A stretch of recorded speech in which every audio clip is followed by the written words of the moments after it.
Ever get the feeling that people think the Bhagavad Gita is just about do your duty, good always wins? Like it's some kind of ancient superhero comic. Yeah, a little bit, right.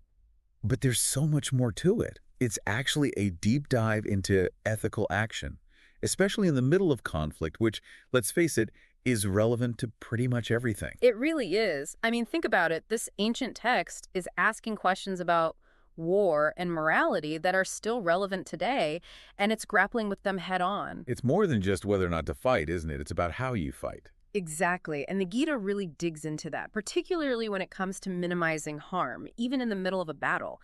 That idea of minimizing harm is actually a key theme in the Gita, and it ties into a really powerful concept called ahimsa, which we can get into a bit later. But first, let's set the scene a little. Okay, so for those of us who haven't cracked open the Gita in a while, what's the big epic battle all about? Imagine a huge battlefield, two sides ready to go at it. It's a bit Game of Thrones, but with chariots.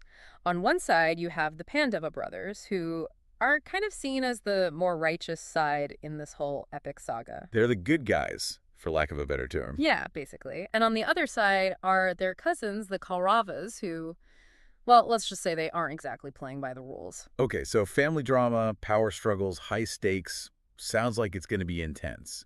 So what is it about the Gita that sets it apart from, every other epic battle story? Because it's not really about the fighting itself. Well, not in the way you'd think, anyway. It's about this internal struggle that our main character, Arjuna, is going through. He's a warrior on the side of the Pandavas. And this is where it gets really interesting because he's on the battlefield, literally about to fight, and he has a massive crisis of conscience. Exactly. And it's not just a case of nerves, He's looking across the battlefield at his relatives, his teachers, people he's known his whole life, and it hits him.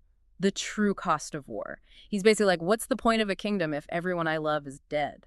That's heavy stuff. Yeah. So what happens? Does anyone manage to, talk him off the metaphorical edge? That's where Krishna comes in. Now, Krishna is acting as Arjuna's charioteer, but he's actually a lot more than that. He's considered an incarnation of God. Okay, so we're talking about divine intervention here. Yeah, you could say that. And this is where the Bhagavad Gita, as we know it, really begins, with this conversation between a warrior who's on the verge of a breakdown and this, divine guide who's there to help him make sense of it all. So we've got this warrior on the verge of a total meltdown, divine charioteer by his side, and a battle about to go down that's going to change everything. Where does this detachment thing come in? Because it just seems kind of, counterintuitive in a war story, doesn't it? It's actually one of the most powerful and I think one of the most enduring messages of the Gita. See, it's not just about winning battles in the outside world. It's about winning this inner battle against our own destructive emotions. That's where detachment comes in. So not being like a cold, unfeeling robot, but being clear-headed in the chaos? Yeah, exactly. It's not indifference. It's this clear-headed focus on doing the right thing, even when everything's going crazy around you. And that's powerful stuff. It's as relevant in, a boardroom negotiation today as it was on a battlefield centuries ago. So how does that actually play out in the story? Give us an example. Okay, so one of the most famous lines in the whole Gita is when Krishna says to Arjuna, "If you are killed, you'll reach heaven, and if you're victorious, you'll enjoy the earth." On the surface, it sounds like, go fight for what's right no matter what. Yeah, duty above everything. I get why people latch onto that. Totally. But, and here's where it gets interesting, that verse is immediately followed by something that doesn't get quoted nearly as often, but is so important. Krishna says, "When you've made pleasure and pain the same, and also gain and loss, victory and defeat, then you can join the battle, and you will not cause harm." Whoa. Okay, so there's a condition to this whole righteous battle thing. Yeah. It's not just about fighting for duty, it's about how you fight. Yes, and that how is all about detachment. It's about taking action without being hung up on the outcome, The Gita actually uses a phrase for this, karmanya vadikaraste, which basically means you have the right to act, but not to the fruits of your actions. So do what you know is right, without being all hung up on whether you win or lose. Exactly. And it even goes beyond that. Krishna tells Arjuna to let go of rage, passion, and fear because those emotions, they cloud your judgment and they can lead to, more violence, more suffering than is necessary. And remember, the goal here is to minimize harm. Okay, I gotta say, that's good advice for just about any high-pressure situation, not just a chariot battle. Yeah. Don't let your emotions call the shots. Right. And Krishna takes it even further. He's talking about not being controlled by love or hate. It's about aiming for calmness and self-control. That's what a real warrior is, according to the Gita. So in the middle of all the chaos, all the violence, it's advocating for inner peace as much as outward action. That's it. And that focus on the internal struggle, that's what makes the Gita's message so powerful, so relevant, even thousands of years later. And you know what's even wilder? This ancient idea of restraint. It actually kind of pops up in, believe it or not, modern laws about war. Wait, seriously, you're telling me something like the Geneva Conventions has something in common with a conversation between a warrior and like a god on a chariot like thousands of years ago? It just seems kind of wild, right? But when you really think about it, it's not as crazy as it sounds. Not at all. See, International Humanitarian Law, or IHL as the cool kids call it, it's all about setting rules for warfare to try and minimize suffering as much as possible. Things like protecting civilians, treating prisoners of war humanely, making sure you're only using as much force as you absolutely have to. So even in the middle of a war, the real goal should be to try and reduce harm, not just like cause more of it. Exactly. And the Gita gets at that through inner restraint, having a clear purpose, while IHL uses these external rules and agreements, right? But the core idea, it's the same.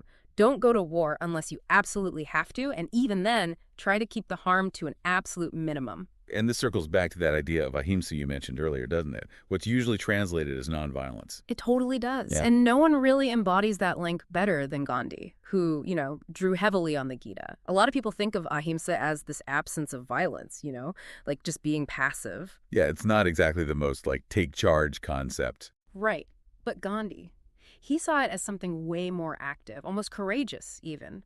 For him, ahimsa wasn't about just avoiding conflict altogether. It was about actively engaging in conflict, but doing it in a way that minimized the harm as much as possible. It was about holding onto your values, even when you're facing down violence and injustice. So it's that same idea of attachment we keep coming back to, but on this much larger scale. Exactly. It's about how do we act in the world? And that's what's so amazing about the Gita's message. It's not just for warriors on a battlefield. It's a framework for thinking about how to make ethical choices in any conflict, whether it's a war between nations or a disagreement at work or even just a personal dilemma you're going through. So you're saying that even if most of us aren't, facing off against our relatives with bows and arrows, we can still learn something from Arjuna freaking out on the battlefield. Totally. Think about a time recently when you felt like your emotions were about to get the better of you. A tough conversation, a fight with someone you love, even just road rage.